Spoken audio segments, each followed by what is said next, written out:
US ने कई दशकों तक ग्लोबल टेक्नोलॉजी मार्केट पर दबदबा बनाए रखा है, लेकिन चाइना अब इस इक्वेशन को बदलना चाहता है। दुनिया की दूसरी सबसे बड़ी अर्थव्यवस्था आर्टिफिशियल इंटेलिजेंस और रोबोटिक्स में भारी निवेश कर रही है। सबसे अहम बात यह है कि बीजिंग हाई एंड चिप्स बनाने में भी जोर शोर से निवेश कर रहा है, वही चिप्स जो इन एडवांस टेक्नोलॉजीज को शक्ति देती है।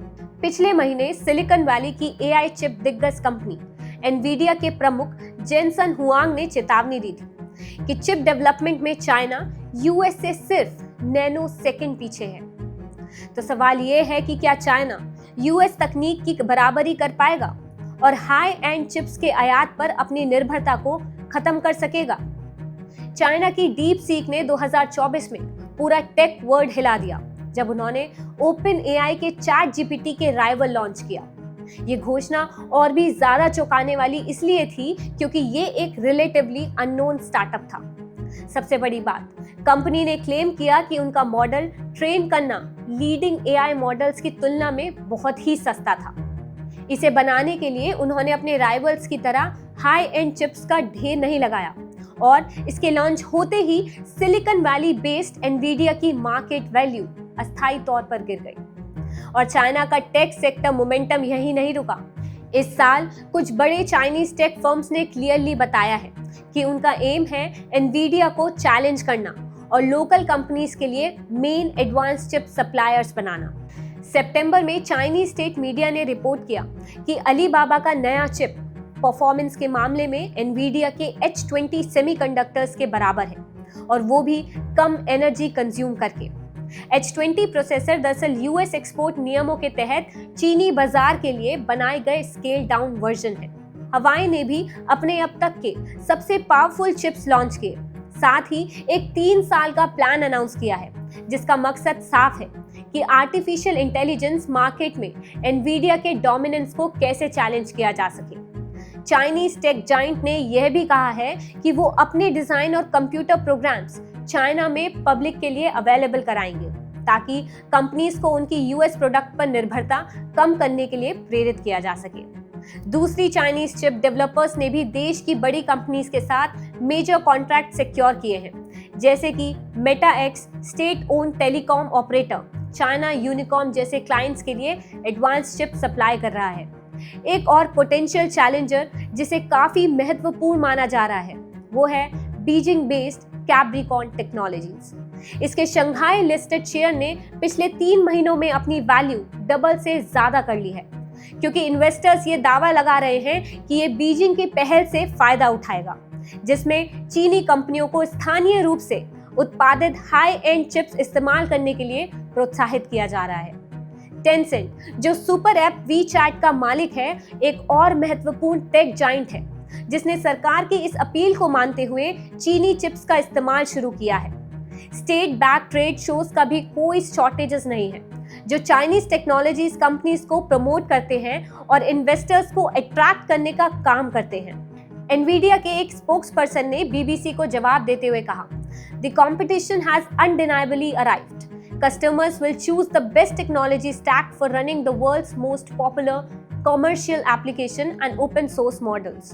We will continue to work to earn the trust and support of mainstream developers everywhere."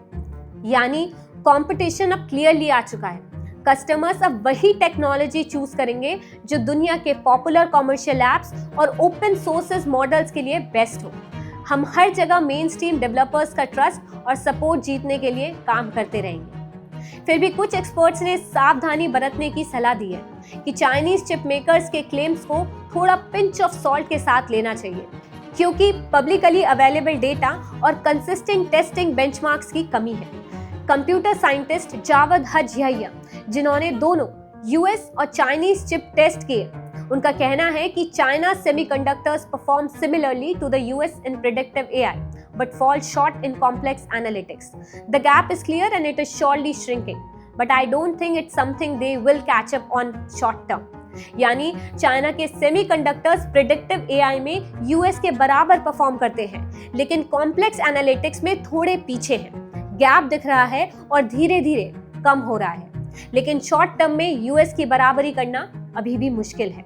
सितंबर में BG2 टेक्नोलॉजी और बिजनेस पॉडकास्ट में एनवीडिया के CEO जेनसन हुआंग ने चाइना के टेक सेक्टर की स्ट्रेंथ को हाईलाइट किया।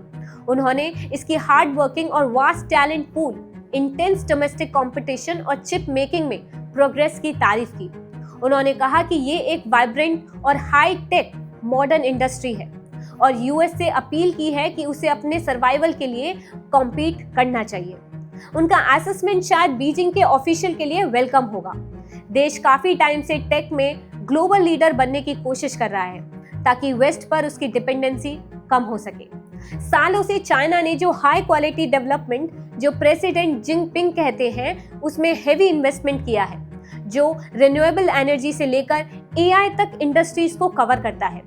यूएस प्रेसिडेंट डोनाल्ड ट्रंप के व्हाइट हाउस वापस आने से पहले भी चाइना ने अपनी वास्ट इकोनॉमी को वर्ल्ड्स फैक्ट्री से कटिंग एज इंडस्ट्रीज का घर बनाने के लिए $1 बिलियन का खर्चा किया है। ट्रंप के साथ टैरिफ वॉर के चलते इस मिशन को अब और भी ज्यादा स्पीड मिल चुकी है। जिनपिंग ने प्रॉमिस किया है कि उनका देश ज्यादा सेल्फ रिलायंट बनेगा और एनीवन्स गिफ्ट्स पर डिपेंड नहीं करेगा, यानी साफ शब्दों में यूएस पर निर्भर नहीं रहेगा। जेनसन हुआंग ने यह भी वार्न किया है कि यूएस को चाइना के साथ फ्रीली ट्रेड करना चाहिए, नहीं तो एआई रेस में चाइना को एज मिल सकता है। ये उस बैकग्राउंड में आया है जब बीजिंग ने लास्ट मंथ एनवीडिया पर एंटी मोनोपोली प्रोब लॉन्च किया था, जो कंपनी पर प्रेशर बढ़ा रहा था। चाइना की चिप इंडस्ट्री अभी तक क्रिटिसिज्म फेस कर रही है कि उसके प्रोडक्ट्स वेस्टर्न राइवल्स जैसे एनवीडिया के प्रोडक्ट्स के कंपैरिजन में कम यूजर फ्रेंडली हो सकते हैं। ये सब देखकर लगता है कि चाइना टेक्नोलॉजी के ग्लोबल रेस में सिर्फ पार्टिसिपेंट नहीं बल्कि सीरियस कंटेंडर बन रहा है। यूएस और वेस्टर्न कंपनीज के लिए चैलेंज ये है कि वो अपनी इनोवेशन और एफिशिएंसी को अब और भी तेज करें, वरना अगले कुछ सालों में चिप मेकिंग और एआई के हाई हैंड मार्केट में चाइना का इन्फ्लुएंस और स्ट्रॉन्ग हो सकता है। एक चीज क्लियर है, टेक सुप्रीमेसी अब सिर्फ पैसा और रिसोर्सेज का गेम नहीं बल्कि स्ट्रैटेजी, टैलेंट और लॉन्ग टर्म विजन का भी है, और ये रेस अब सिर्फ शुरू ही हुई है। अगर आपको हमारा वीडियो पसंद आया हो तो बजर बट्टू दुनिया को लाइक, शेयर और सब्सक्राइब करना ना भूलिए।